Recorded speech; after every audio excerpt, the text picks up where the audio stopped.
Welcome back, subscribers.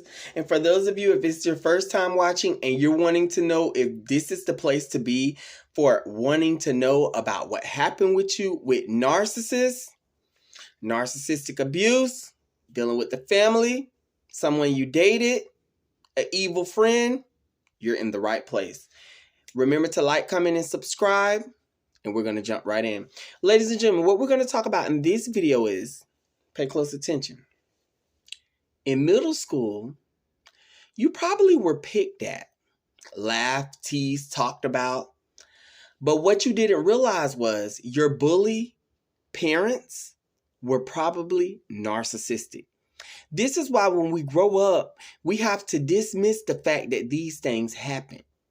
Because when we are young, people make wrong decisions, ladies and gentlemen. You never know what household a person came from. These people take all of this turmoil and stuff back to school with them.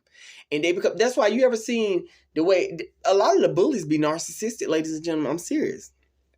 Trying to fit in, where they mimic every single thing their parents have done throughout life. And it's like they want to fit in with the crowds. And it's like the only way they can build themselves or pull themselves up is to shatter someone and to push them down, ladies and gentlemen. This happened to me when I was in school.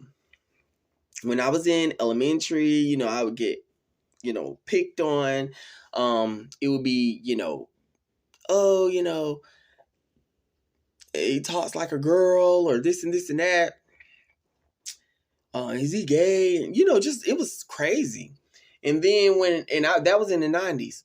And then when I got into middle school, it wasn't as, well, it was there, but it wasn't as much. We kind of grow up and, their bullies are still there, but they're not as, and then in high school, they already knew. Oh, I heard through the grapevine. Yeah, you better whisper because Avius don't play the radio and he gets down. What's good? I don't mean get down. I mean, you run up, get done up, period.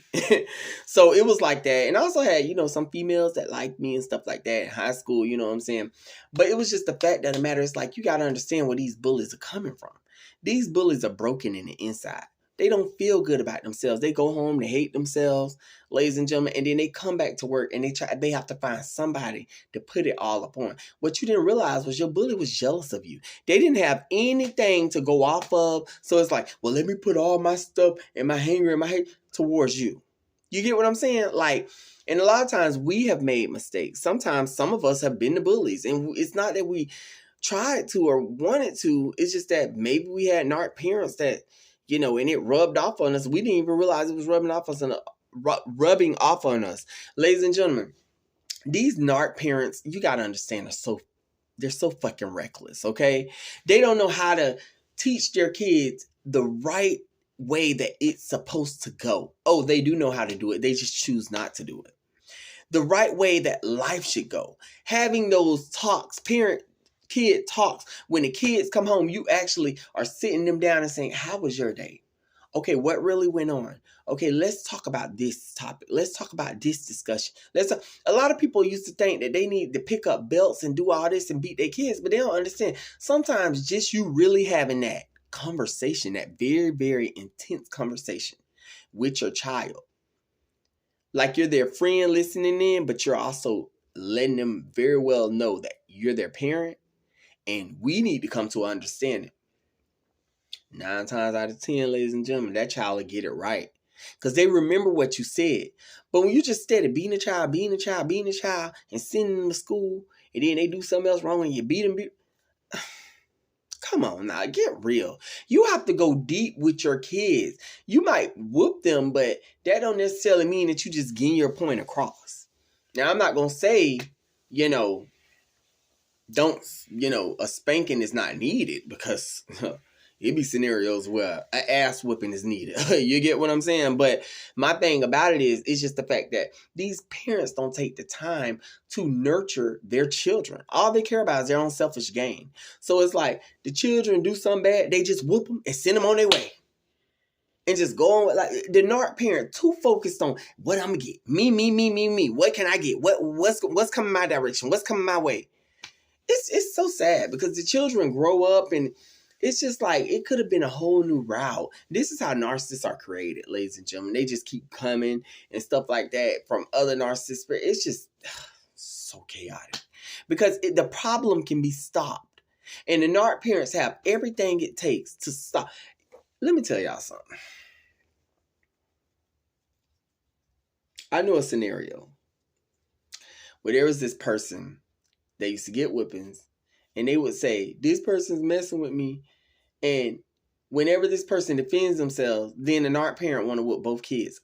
Why? Why would you do that? When you clearly see that this other child is being agitated by this other child that keeps doing this and doing that to him. So why would you whoop both of them when the other child have no other choice, backed into a corner, lash out and strike? That's not fair. It's not right. This is how the narc parent operates. They're not the type of people that really go for what's right is right and what's wrong is wrong. They all twisted up and delusional. And they just, well, I'm whooping everybody. Why? Why? No, because they don't want to assess the situation and go down and see what's right is wrong is wrong, because they know they live their life wrong. They don't go by what's right and what's wrong. So let me tell y'all something. This is a big one. These narcissists be wanting so bad for everybody to be the way they are. They be wanting so bad to believe in the world that we live crooked, where they doing it, or they live crooked. No, we're not like, nobody's like you guys, narcissists. You guys are alone. You're by yourselves. Nobody's like you. Hey, you guys, I'm sorry I gotta wrap up this video because my sister's calling me. So I will be right back at you guys in a few, okay? All right, bye-bye.